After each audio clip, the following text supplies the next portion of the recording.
Hillary Clinton heads to Myanmar Wednesday in the highest level of the United States visit for half a century on high-stakes bid to push reforms in one of the world's most closed nations. After attending an aid conference in South Korea, Clinton is to fly to a little-used airport in Naypyidaw, Myanmar's remote showcase capital unveiled in 2005 by military rulers of the strategic but long-isolated country. Myanmar, formerly known as Burma, has surprised observers with a series of reformist moves in the past year, including releasing opposition leader Aung San Suu Kyi from house arrest and nominally ending decades of military rule. President Barack Obama personally announced Clinton's trip during a visit to Asia earlier this month, citing flickers of hope. But his administration has sought to keep expectations low, mindful of other false dawns in Myanmar. In a television interview after Obama's announcement, Clinton said she was heading to Myanmar because she wanted to evaluate the situation for herself.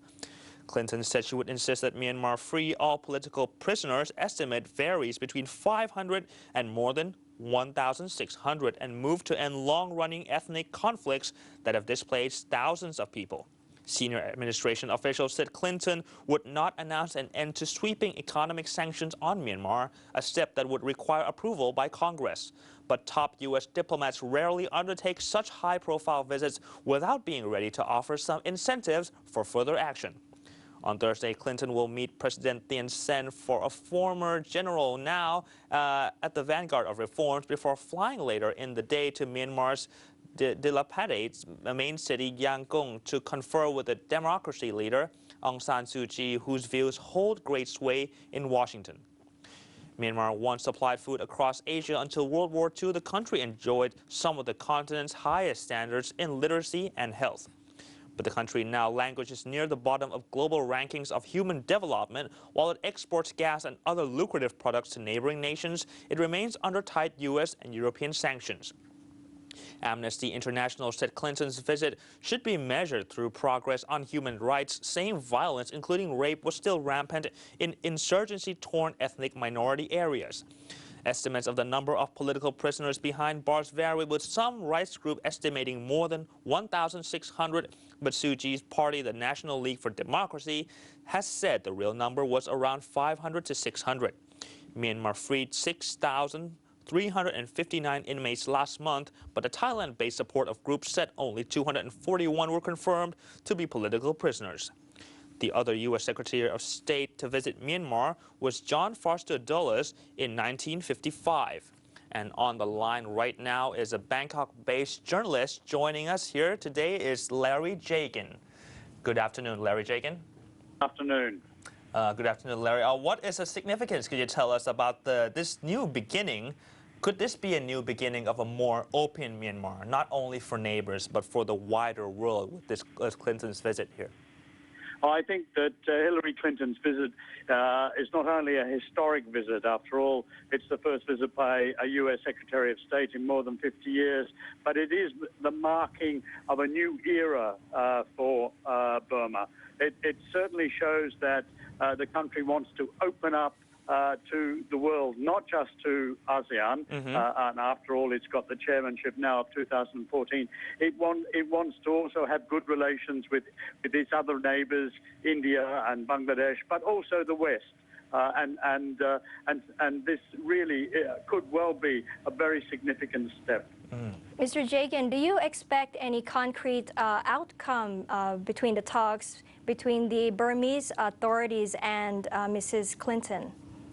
I do expect something concrete to come out of it. One would have expected that behind the scenes things would have been agreed already, but the Americans are keeping a very tight lip on what's happening as far as the negotiations are concerned. One thing that's almost certain is that Hillary Clinton will announce the upgrading of diplomatic relations between America and Burma. After all, at the moment, they only have a charge d'affaires. I believe that a U.S. ambassador to Burma will be announced during the trip. I think the other thing will be in terms of the aid and development. I think that it's quite possible that Washington will announce that it's actually increasing its contribution to the UN presence in Burma. It's going to lift the ban on American money going to UNDP. That's the development agency which does a lot of work in Burma, but has been denied American funds to date. And the possibility that America will encourage the international financial institutions like the World Bank, the IMF, and the Asia Development Bank to go into Burma with technical support, technical advice, rather than finance. I see. Mr. Jagan, what about the economic sanctions? Do you think the Western governments will relax their sanctions on Burma after this visit? Well, I think that it's going to be one of the major areas of discussion between Burma, the Burmese government, and the Americans. And of course, Aung San Suu Kyi will be included in that. At this stage, Aung San Suu Kyi says it's too early to lift sanctions, but that she is prepared to consider the relaxation of sanctions. And I think there may well be the lifting or the easing of some sanctions, not the lifting of all sanctions. And as I think that would include allowing the World Bank and the International Monetary Fund in. A lot will depend on what Burma is prepared to give. After all, this is not a one-sided relationship, or the potential relationship.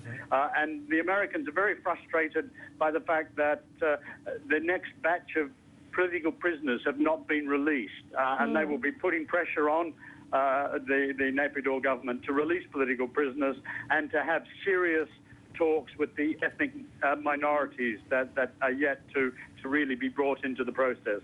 Do you think meeting Aung San Suu Kyi would be one of Ms. Clinton's major agendas?